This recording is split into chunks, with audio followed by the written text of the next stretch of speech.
La fatigue, elle est très lourde. Elle est très compliquée. Mais je suis certain qu'il y a plus lourd et plus fatigant que la fatigue elle-même. C'est le fait de garder le silence sur une vérité.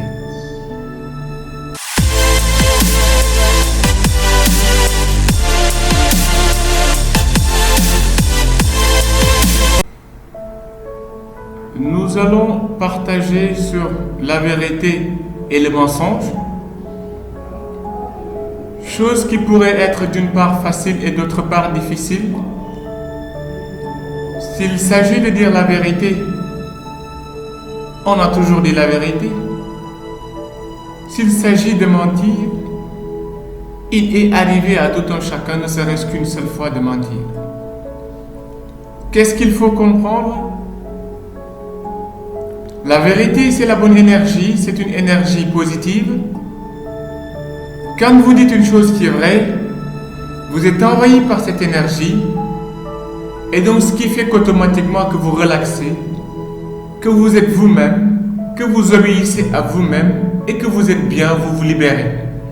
Contrairement, quand on ment, le mal c'est que nous sommes envahis par une mauvaise énergie, donc une énergie négative, une énergie qui n'est pas la bonne, une énergie au vrai sens du terme mauvaise, ce qui fait que au fond de nous-mêmes, nous ne sommes pas libres. La différence entre les deux est claire. Cependant, nous vivons de manière paradoxale sur la vérité et le mensonge. Il y en a pour certains. Pour eux, quand ils mentent, c'est-à-dire quand ils ne disent pas la vérité, ils se libèrent. C'est-à-dire, quand ils disent des choses qui n'existent pas, ils vont dire « Ah ouais, alhamdulillah, je suis bien. » Au moins, il ne comprend pas. Au moins, il ne sait pas ce qui se passe dans le fond. Qu'il ne comprenne pas, qu'il ne sache pas ce qui se passe. C'est là le mal en fait. Parce que la vérité, pour une personne qui comprend, elle finira toujours par éclore. Et vice-versa de l'autre côté aussi. Pour la personne qui dit la vérité, parfois elle aurait préféré mentir, donc je disais tout à l'heure paradoxe, pour la bonne et simple raison de ne pas faire mal. Sinon je préfère dire autre chose que de dire la vérité. Parce que cette personne-là, je l'adore, je l'aime. En réalité, je préfère leur cacher la vérité et leur dire autre chose. Et bien, pour quelle raison? Je ne trouve pas l'utilité. Qu'importe des deux cas, si nous ne sommes pas catégoriquement véridiques, nous nous imposons des charges lourdes, des charges négatives, ce qui fait que nous ne sommes pas bien.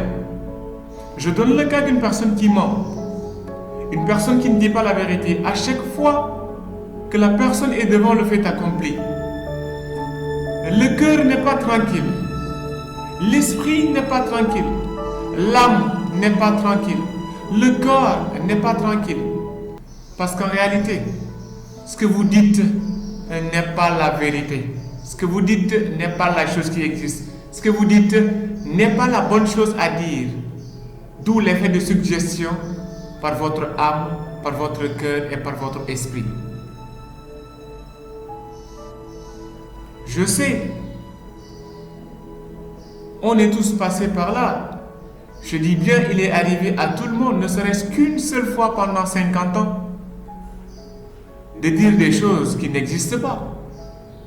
Cependant, pour une personne qui doit gagner en maturité, pour une personne qui commence à comprendre le cadre dans lequel il est, la famille dans laquelle il est, le contexte dans lequel il baigne, pour la personne qui fait du développement personnel, ou même pour un quelconque sujet social voulant faire du bien ou bien devenir meilleur, on doit plus être véridique que le contraire. Le mensonge ne fera que nous apporter de la douleur, des effets de malheur, de l'angoisse, de l'anxiété. Il n'y a aucun effet positif sur le fait de ne pas dire la vérité. aucun effet positif. Quand on a un esprit fourbois, quand nous taclons pour des cachotteries, nous oublions naturellement que à l'étape 10, la chose elle-même va éclore et la chose elle-même va communiquer sa vraie nature. C'est-à-dire, mens aujourd'hui, tu mentiras demain, mais après-demain, c'est le mensonge lui-même qui parlera de la vérité, parce qu'il n'en veut même pas. Alors je me demande pourquoi vouloir nous approprier d'une chose qui ne voudrait même pas de sa nature. Je parle du mensonge. Nous ne sommes pas là pour montrer aux gens que oui, nous sommes l'exemple parfait de personnes qui disent la vérité.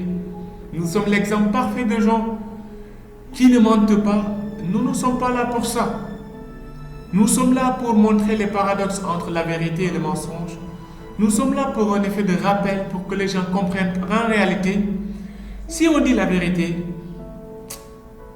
le bonheur que ça fait en fait, la bonne énergie qui nous envahisse, l'effet de se libérer, parce que nous aimons trop la liberté. Mais du moment que tu aimes la liberté, dis la vérité. Parce que quand tu diras la vérité, tu verras de toi-même que tu te libères. Le problème, c'est quoi? C'est les conséquences. Alors les conséquences, il n'y a que deux éléments par ricochet. C'est quoi? C'est soit tu emmagasines catégoriquement la responsabilité de devoir dire la vérité parce que ça fait mal, ou bien tu fais un dispatching des conséquences. Tu le partages. Je donne un exemple très simple. Si tu sais que Adama a tué Hawa, et que les gens y réclament, et que les gens y demandent qui a tué Hawa, et toi tu sais que tu ne peux pas le dire au premier jour, ni au second jour, il est certain qu'un de ces 4 matins, la vérité finira par éclore. Et que tu vas fatalement le partager. Sinon, ils vont quand même se rendre compte que tu as été hypocrite de n'avoir pas dit la vérité. Et je dis, dans ce cas-là, par l'effet de partage, il faut commencer à en discuter avec tel ou tel. Regarde la personne qui est proche de toi. Essaie au moins à l'étape 1, à l'étape 2, d'échanger. Je ne peux plus garder ça. En réalité, j'ai été témoin. En réalité, mais comment faire pour passer le message? Et les gens, ils vont t'aider. Et tu verras que tu auras dit la vérité avant d'atteindre le cap 10. Et de là, maintenant, les conséquences seront partagées unanimement. Sinon, dans l'effet de maturité, tu emmagasines absolument tout. Tu dis que tu es responsable. Tu dis que tu es direct. On te pose la question de savoir si tu aimes telle ou telle chose. Il faudrait dire que tu aimes telle ou telle chose. Si tu n'aimes pas, tu dis que tu n'aimes pas. Et dans ce cas-là, il faudrait que tu sois en mesure de te justifier. Tout court. Mais sinon, à chaque fois que nous disons la vérité, on est bien. On est relax. Parce que c'est la vérité elle-même qui a une nature de libération, qui a une nature positive. À chaque fois que nous disons la vérité, on est envahi par la bonne énergie. Au moins, on va faire « Waouh !» On souffle. Mais si nous mentons, on ne pourra jamais dire « Waouh !» On va dire « Waouh, il ne comprend pas » pour nous leurrer. Mais sinon, on ne pourra jamais dire « Waouh, enfin !» pour nous libérer. C'est impossible. C'est le mensonge qui est comme ça. Et ce n'est pas du tout bon. Alors, c'est un thème sur lequel je jugeais nécessaire de parler pour la bonne et simple raison d'effectuer un rappel pour les gens qui regardent les vidéos. Dites les choses simplement. Dites les choses directement. Dites les choses de manière vraie. Soyez sincères dans vos propos. Votre papa, votre maman, n'essayez pas de les leurrer. Dites-leur la vérité, même si ça fait mal. Vas-y et tu verras que ça va t'aider. Plutôt que de faire le contraire. Parce que tout ce que tu fais, je peux t'assurer que tes parents sont bien au courant. Mais ils ne te diront absolument quoi que ce soit. Ils vont te laisser faire. Parce qu'ils savent en tant que sage qu'un de ces 4 matins, quand tu seras devant le mur, tu vas les revenir pour leur dire « Ah Père, Amen, excusez-moi ». Et je pense qu'il y a une solution bien avant cette dernière, c'est d'aller leur parler et de leur dire tel ou tel. Père, moi je suis malade de. Mère, moi je suis. Sinon, allez parler à vos soeurs. Allez parler à vos frères. Vous avez des amis, non? Vous avez des confidents. Allez parler avec eux. Échangez. Dites la vérité. Parfois, d'une manière naturelle, si on nous pose des questions subitement, il y a un effet qui revient, c'est quoi? Je ne vais pas dire la vérité. Pourquoi tu me poses la question? Vous réagissez d'une manière comme si vous n'êtes pas le roi. Alors pour les personnes qui sont justes, même si vous les réveillez à 4 heures du matin, 5 heures du matin, 6 heures du matin, et que vous leur posez une question quelconque, ils vont être comme ça. Il faut être direct. Et c'est comme ça qu'il faut être. Parce que tout simplement, Dieu l'aime. Et les gens, ils l'adorent. C'est la vérité. Et il faut dire la vérité. Que la vérité. Rien que la vérité. Je répète et je termine par ça. La fatigue, elle est très lourde. Elle est très compliquée. Mais je suis certain qu'il y a plus lourd et plus fatigant que la fatigue elle-même. C'est le fait de garder le silence sur une vérité. Michel Aron, prochainement on se donne rendez-vous pour une nouvelle vidéo. D'ici là, portez-vous bien. Bye bye.